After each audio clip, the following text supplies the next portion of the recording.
Olá, seja bem-vindo ao canal Controversando. Eu sou o pastor Cremilson Meireles e neste vídeo quero controversar com você sobre um assunto que envolve muitas polêmicas e discussões, até mesmo entre as igrejas históricas. Refiro-me à prática da homossexualidade. Entretanto, antes de adentrarmos a nossa abordagem, quero destacar que não é nossa intenção com este vídeo fomentar o ódio contra os homossexuais ou mesmo apresentá-los como seres inferiores, incentivando o desprezo, o menosprezo por eles. Ao contrário, todo cristão genuíno, por certo, entende que cada ser humano, independente de sua prática, independente de sua confissão religiosa, deve ser tratado com amor, porque assim Jesus nos ensinou. Nós devemos amar até mesmo as pessoas que nos perseguem. Esse é o ensino bíblico. Então, nós não temos essa intenção, não há nenhuma intenção de diminuí-los, mas nós queremos, no exercício da liberdade religiosa, nós queremos expressar aquilo que cremos. E a fim de direcionar essa abordagem para as Escrituras, porque aquilo que cremos provém das Escrituras, nós cremos que é o que a Bíblia diz, nós vamos intitular esse vídeo da seguinte maneira: o que Jesus disse sobre a homossexualidade. E a primeira coisa que quero destacar é que Jesus disse que a união bíblica é entre macho e fêmea. Se não, vejamos. Mateus capítulo 19, quando Jesus é abordado por um grupo de religiosos sobre uma questão referente à dissolução conjugal. No versículo de número 3, Mateus 19, versículo 3, diz assim: então chegaram ao pé dele os fariseus, tentando e dizendo-lhe: é lícito ao homem repudiar sua mulher por qualquer motivo? Ele, porém, respondendo, disse-lhes: não tendes lido que no princípio o Criador fez macho e fêmea? Jesus ratifica aquilo que o Gênesis diz. Gênesis, no capítulo 1, a partir do versículo 26 até o versículo 28, nós vemos que Deus cria macho e fêmea.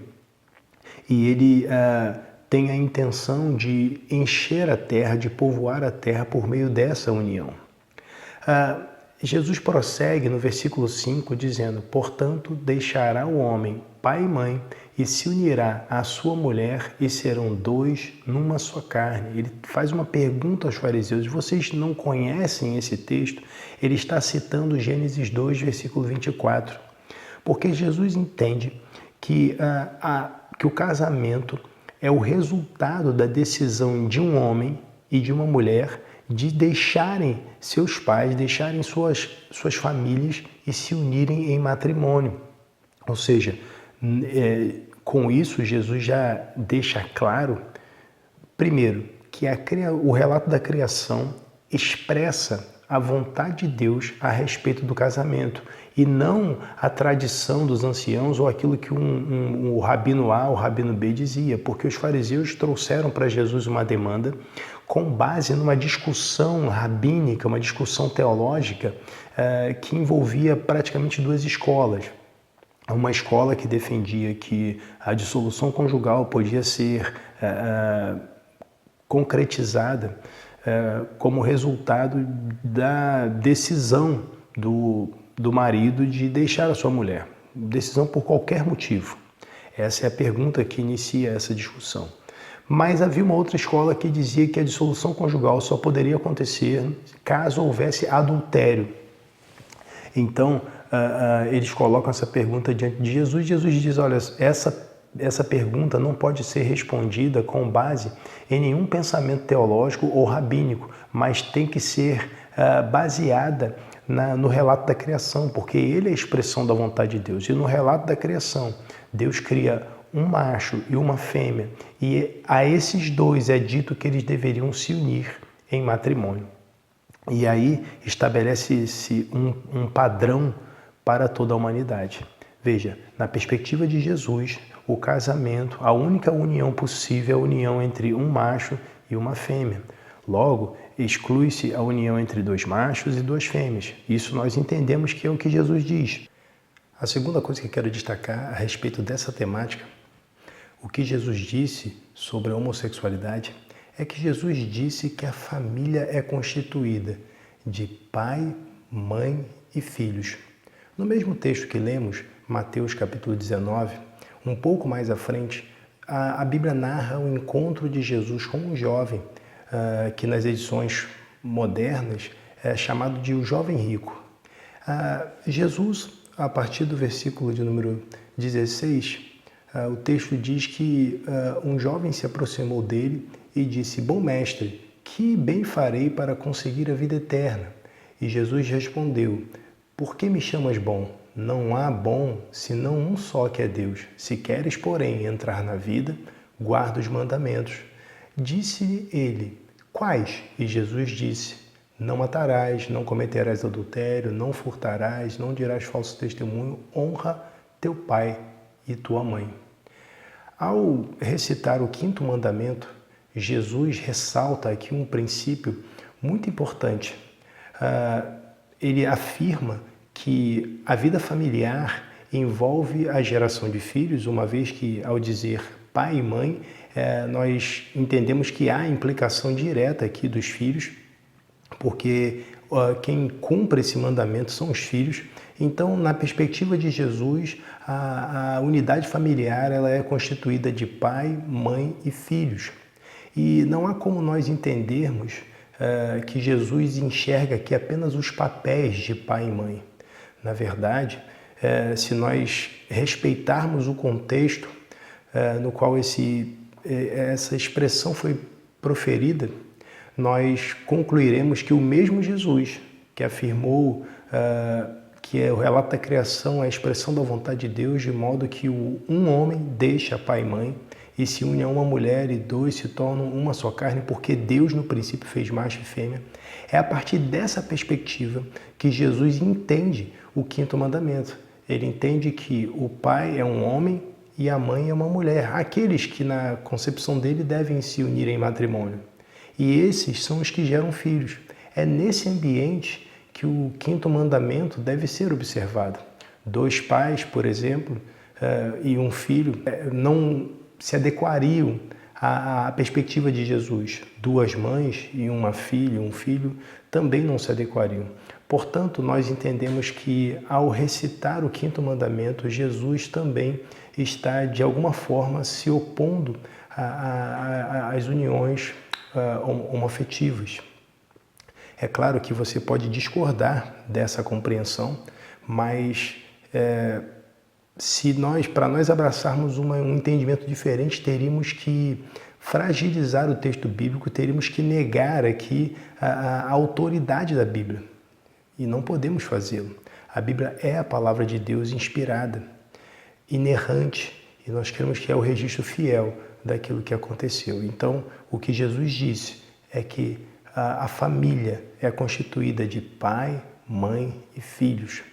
A terceira coisa que quero destacar é que Jesus, por meio de seus apóstolos, ele afirmou que a homossexualidade, a prática da homossexualidade é pecado.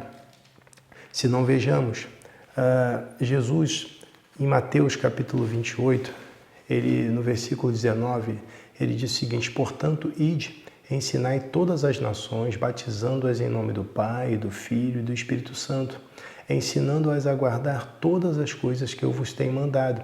E eis que eu estou convosco todos os dias, até a consumação dos séculos. Jesus ele deixou uma ordem aos seus discípulos, aos seus apóstolos, para que propagassem o ensino que haviam recebido. E eles não teriam diante deles essa tarefa árdua sem que tivessem também ajuda. Por isso, ele disse que estaria com eles todos os dias. E o resultado disso é aquilo que nós vemos em 2 de Pedro, no capítulo 3, quando, a partir do versículo 1, o apóstolo Pedro diz o seguinte: Amados, escrevo-vos agora esta segunda carta, em ambas as quais desperto com exortação o vosso ânimo sincero, para que vos lembreis das palavras que primeiramente foram ditas pelos santos profetas e do mandamento do Senhor e Salvador, mediante os vossos apóstolos. Ou seja, as ordens que Jesus deu e que ele menciona no final do capítulo 28 de Mateus, elas foram compartilhadas, elas foram comunicadas por meio dos apóstolos. De maneira que tudo aquilo que os apóstolos escreveram e que chegou até nós é a expressão exata do que Jesus queria que nós fizéssemos, do que Jesus queria comunicar. O mandamento, veja como o texto diz, o mandamento do Senhor e Salvador veio mediante os seus apóstolos. De modo que Pedro, João, inclusive Paulo, que também é apóstolo, esses indivíduos, eles transmitiram aquilo que era a vontade do nosso Senhor e Salvador Jesus Cristo. Por isso, na fala dos apóstolos, nós encontramos, na verdade, a voz de Jesus Cristo. Então, por meio de seus apóstolos, Cristo, ele afirmou que a prática da homossexualidade é pecado. Veja, em Romanos capítulo 1, a partir do versículo 18, a Bíblia diz: porque do céu se manifesta a ira de Deus sobre toda a impiedade e injustiça dos homens que detêm a verdade e injustiça. Porquanto o que de Deus se pode conhecer, nele se manifesta, porque Deus o manifestou. Porque as suas coisas invisíveis, desde a criação do mundo, tanto o seu eterno poder como a sua divindade, se entendem claramente, se veem pelas coisas que estão criadas, para que eles fiquem indesculpáveis. Porquanto, tendo conhecido a Deus, não o glorificaram como Deus, nem lhe deram graças. Antes, em seus discursos se desvaneceram e o seu coração insensato se obscureceu.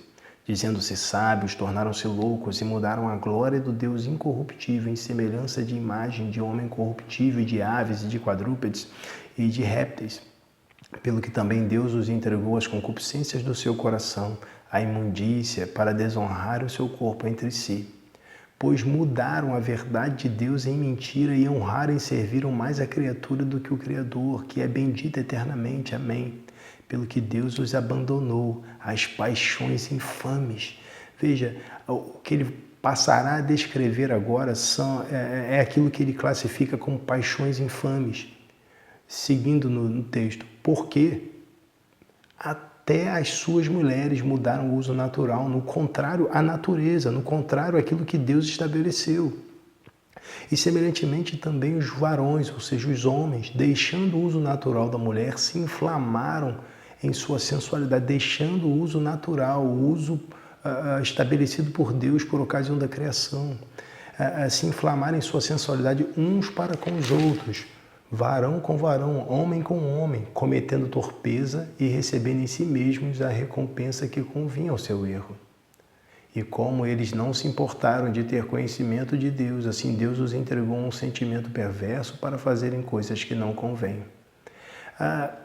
Embora esse texto, de maneira muito clara, condene a prática da homossexualidade, há quem compreenda, por meio de uma leitura guiada por lentes ideológicas, quem compreenda que a prática da homossexualidade, nesse texto, assim como no texto de Levítico 18, ela só era condenada porque estava associada à idolatria, aos cultos pagãos. Mas se pensarmos dessa forma, todos os demais pecados relacionados aqui em Romanos capítulo 1 deveriam ser enquadrados nessa perspectiva, nessa interpretação, ou seja, eles só seriam condenados se fossem praticados por ocasião do culto pagão. Mas veja, nessa relação de pecados, o que se encontra aqui? O versículo de número 29 diz assim: estando cheios de toda iniquidade, prostituição, malícia, avareza, maldade, cheios de inveja, homicídio, contenda, engano, malignidade. Veja, todas essas coisas, compreendendo à luz dessa interpretação que mencionamos, elas só seriam condenadas se fossem praticadas no contexto do culto pagão. Percebeu que há homicídio ali? Só no contexto do culto pagão. Versículo 30, sendo murmuradores, detratores, aborrecedores de Deus, injuriadores, soberbos, presunçosos, inventores de males, desobedientes ao pai e à mãe. Ou seja, seria possível desobedecer pai e mãe e não ser condenado. E a condenação viria somente se a desobediência ocorresse no contexto do culto pagão. Percebe como esse argumento ele tem fragilidades?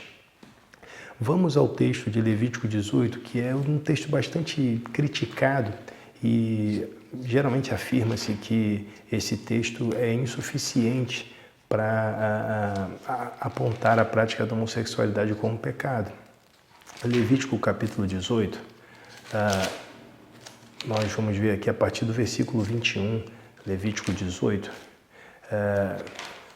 Nesse texto, nós vamos encontrar, por exemplo, o sacrifício de crianças, né? Algo que todos nós entendemos como hediondo, mas que acontecia também no contexto do culto pagão. Veja, Levítico capítulo 18, a partir do versículo 21, diz assim: E da tua semente não darás para fazer passar pelo fogo perante Moloque, e não profanarás o nome do Senhor teu Deus, eu sou o Senhor. Ou seja, é uma ordem para que não se sacrifique crianças diante de Moloque, no altar de Moloque. Claro, tem relação com o culto pagão? Tem. Mas isso significa que fora do culto pagão o sacrifício de crianças é permitido? Não. O assassinato de crianças é permitido? Não. A Bíblia diz não matarás. E, poxa, como mataríamos crianças? Mas o versículo 22 diz, com varão te não deitarás, como se fosse mulher, abominação é. Mas se essa interpretação se aplica essa interpretação de que a condenação só vem por causa do culto pagão, se aplica a esse versículo, que fala da prática da homossexualidade, deveria se aplicar ao versículo anterior e ao versículo posterior. Versículo 23 diz assim, nem te deitarás com o animal para te contaminares com ele, nem a mulher se porá perante o animal para juntar-se com ele. Confusão é. Então, se nós entendermos que o problema é o culto pagão, então a relação sexual com animais estaria permitida fora desse contexto. Se não houvesse um culto pagão, nós poderíamos também mantermos relações com animais, sacrificarmos crianças. Percebe o absurdo dessa tese? Por essa razão, nós concluímos que a postura de Jesus é que o casamento é a união entre um macho e uma fêmea, portanto, uma união heterossexual, que tem como resultado a geração de filhos, filhos que vão ter desde o princípio no lar a heterossexualidade sendo exibida diante dos seus olhos, porque eles deverão honrar pai e mãe, e não pai e pai e mãe. E como falamos, os apóstolos de Jesus Cristo, guiados pelo Espírito Santo, eles apontaram a prática da homossexualidade como pecado. Sendo assim, entendemos que não é possível defender essa prática à luz das Escrituras, embora alguns se engajem a fim de alcançar esse propósito. Mas reiteramos que o nosso propósito com esse vídeo não é diminuir os homossexuais, não é fomentar ódio, mas apenas expor nossas convicções acerca daquilo que a Bíblia diz. Cremos que essa é a verdade expressa pelas Escrituras. Isso não significa que em nossas igrejas nós expulsaremos aqueles que praticam a homossexualidade e que adentrarem, querendo permanecer conosco no culto. Na verdade, é desejo do nosso coração que essas pessoas compareçam, que ouçam a mensagem do Evangelho, até porque essa mensagem, entendemos que ela deve ser comunicada a todas as pessoas, porque tanto heterossexuais quanto homossexuais que estão sem Cristo, estão distantes de Deus, eles precisam ouvir o Evangelho. Cristo nos orientou assim, pregar o Evangelho a toda criatura. Nós não fazemos distinção. A prática da homossexualidade é tão pecado quanto a prática da heterossexualidade promíscua. Fora do casamento, adultério. Isso tudo é pecado. Mas a verdade é que nenhum homem vai para o inferno porque pratica homossexualidade ou porque vive em promiscuidade. Mas as pessoas vão para o inferno porque são pecadoras por natureza. A Bíblia diz que não há homem justo sobre a terra que faça o bem nunca peque. porque todos pecaram e destituídos estão da glória de Deus. Então toda a humanidade está condenada ao inferno e já nasce na condição de morte espiritual, porque como diz Romanos 11:32, Deus encerrou a todos debaixo da desobediência para com todos mostrar de misericórdia. Então, diante dessa realidade, a Igreja de Cristo nesse mundo tem a missão de apresentar a boa notícia da salvação, qual seja que, embora nós sejamos pecadores, Deus prova o seu amor para conosco em que Cristo morreu por nós, sendo nós ainda pecadores. Não importa se pratica homossexualidade ou se é um hétero promíscuo, não importa. O importante é se render aos pés de Cristo, porque nós entendemos que uma vez que o homem se dobra diante de Cristo, o Espírito Santo opera em seu coração, gerando um novo nascimento, e agora passa a existir uma nova criatura que tem uma nova perspectiva da realidade. Então ele passa a ter uma nova disposição interior e buscar a santidade. Então nós entendemos que o Evangelho deve ser oferecido a todos e mediante a ação do Espírito Santo, algumas pessoas que ouvirem esse Evangelho vão se dobrar aos pés de Cristo e esses serão transformados. Essa é a mensagem que nós queremos comunicar, não uma mensagem de ódio. Espero que tenha ficado claro. Que Deus te abençoe. Um grande abraço.